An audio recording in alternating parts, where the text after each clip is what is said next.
사조 삼부곡의 마지막 작품인 의천도룡기는 신조협려의 시대에서 약 100년 후가 배경인데요. 100년 후가 배경인 이유가 있습니다. 사조영웅전과 신조협려가 금나라와 원나라의 교체기가 배경이었다면 이후 금나라와 남송이 징기스칸의 손자인 쿠빌라이 칸에게 망했고 중원지역을 원나라가 지배했는데요. 원나라 지배 100년 후에 원나라에서 명나라로 한족이 다시 중원을 되찾는 승리의 이야기가 펼쳐지기 때문에 이 시기를 배경으로 하고 있습니다. 의천도룡기라는 제목은 곽정과 황룡이 만들었다고 전해지는 전설의 검 의천검과 도룡도에서 왔는데, 누구든 이 의천검과 도룡도를 가지면 무림지존이 될 수 있다는 소문이 퍼지면서 의천검과 도룡도를 둘러싸고 벌어지는 강호의 투쟁을 다루고 있습니다. 저는 개인적으로 사조 삼부곡 중에서 이 의천도룡기를 가장 재미있게 봤습니다. 주인공은 장무기인데 어려서 부모를 잃은 데다 현명신장이라는 공격에 내상을 입어서 차가운 한독 발작에 시달리면서 어린 나이에 이미 수십 번의 죽을 고비를 넘긴 인물인데요. 의학을 배워서 스스로 치료하는가 하면 올곧은 성격 덕분에 구양진경이나 건곤대나이 같은 무공 비급을 얻어서 당대 무술의 최고 경지에 이르고, 그 덕분에 정파와 사파로 나뉘어서 서로 치열하게 대립하던 중원의 무림세계를 대통합하는 통합의 구심점이 되는 인물입니다. 여기에 여주인공 조민과의 이루어질 수 없는 사랑이 어떻게 될 것인지가 또 하나의 관전 포인트인데요. 여주인공 조민은 원나라의 공주인데 본명은 민민태무루, 한자로 조민이라고 합니다. 드라마에서 조민은 장무기와 1대1로 만나는 첫 장면에서 중용을 읽고 있습니다. 그리고 나중에 장무기를 잇기로 결심한 뒤에는 절에서 반야심경을 외우고 필사하는 모습이 나와서 친숙하게 봤는데요. 그런데 김룡의 원작에는 조민이 조정의 군주로서 강호의 무협인들에게 잔인한 악행을 저지르기 때문에 장무기가 어떻게 이런 여주인공을 사랑할 수 있는지 이해가 잘 안 갈 수 있지만, 드라마에서 매력적인 배우를 통해서 보니까 장무기에 대한 사랑을 깨달은 뒤부터는 절대 악행을 행하지 않는 조민의 모습이 설득력 있게 표현이 되고 있습니다.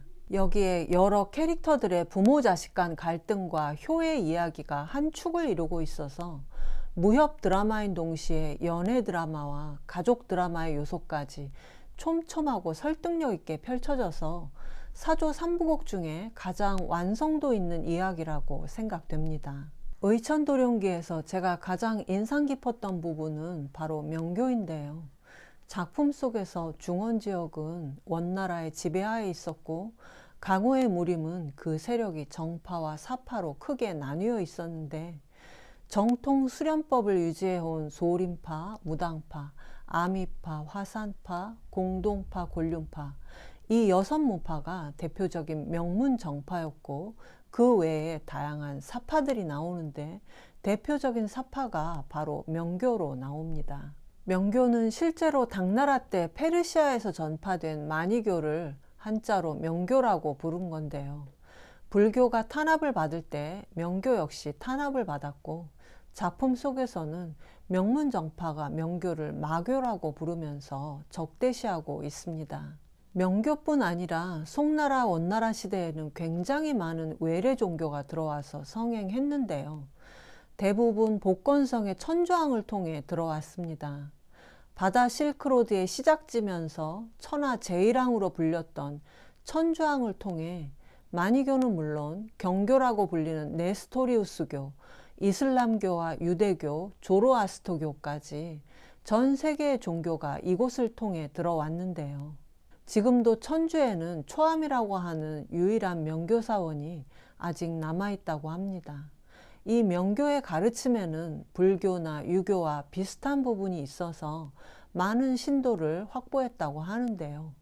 이들이 무림의 한 축으로 소개되고 있는 겁니다. 그런데 작품 속에서는 정파와 사파 간의 갈등이 커서 서로 제자끼리 사귀거나 왕래하는 것도 그만대다가 심하면 서로 죽이기까지 했는데요.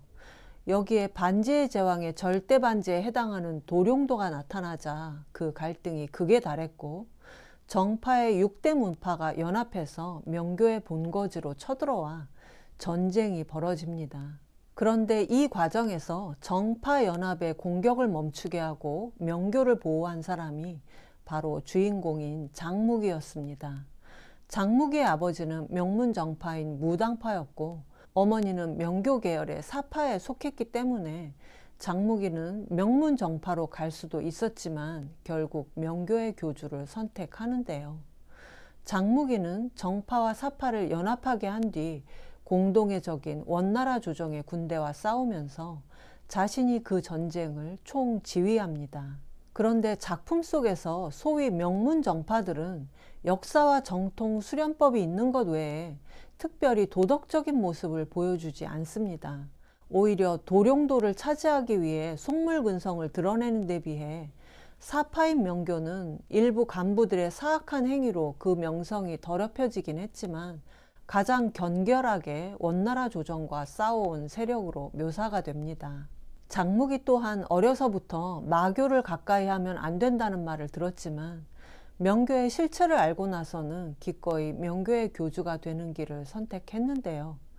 비록 픽션이긴 하지만 커다란 적 앞에서 훌륭한 지도자를 중심으로 내부의 분열을 극복하고 하나로 힘을 합친다는 이야기가 작품에 대의를 주기 때문에 사조 삼부곡의 마무리로서 손색이 없는 장쾌한 서사를 담고 있습니다. 이 과정에서 명교의 장군 중 한 명으로 나오는 사람이 바로 주원장인데, 명나라의 태조가 된 그 주원장이 맞습니다. 실제로 주원장이 이끈 농민군에는 명교를 믿던 사람들이 있었기 때문에 주원장이 새 나라의 이름을 명이라고 한 것과 명교의 상관관계를 추측해 보는 것도 대단히 흥미로운 부분입니다. 무협에 관심이 있으신 분들은 의천도룡기를 이미 다 알고 계실 테지만 처음 접하시는 분들께는 책보다는 드라마를 권해드리고 싶은데요. 역대 장무기를 연기한 인물로는 영화에서는 이연걸이 장무기 역할을 했는데요. 영화가 오래됐지만 장무기가 명교의 교주가 되는 부분까지 이야기를 잘 요약하고 있습니다. 드라마에서는 양조위가 장무기를 연기한 바가 있고요. 가장 최근에 만들어진 2019년 의천도룡기 드라마는 원작과 기존의 영화와 드라마를 합쳐서 가장 설득력 있는 스토리를 만날 수 있지 않을까 싶은데요. 이 드라마를 통해서 해리포터와 반지의 제왕을 능가하는 동양의 톨킨, 신필 김용의 판타스틱한 무협 세계를 만나보시길 바랍니다.